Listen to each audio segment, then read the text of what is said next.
Nigerians, let's watch this video. Arsenal cannot win. Didn't I say it? You were here when I said it. I said it 3 months ago. That even if the gap is 29 points, Arsenal cannot win. Didn't I say it? Me, I don't watch football, but I only have one question to ask. Is there any Arsenal fan watching this particular video?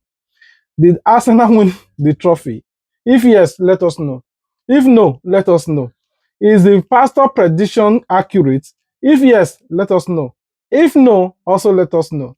But my own in all of this is that wetin concern man of God with football prediction? Are they working for 1xBet or Ota FS? I don't really know why, but I'm just here to give you this particular video to let us know. Me, I don't watch football. I know that Arsenal win or Arsenal.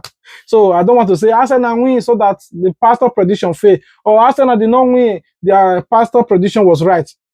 What are your thoughts? Let us know in the comment section.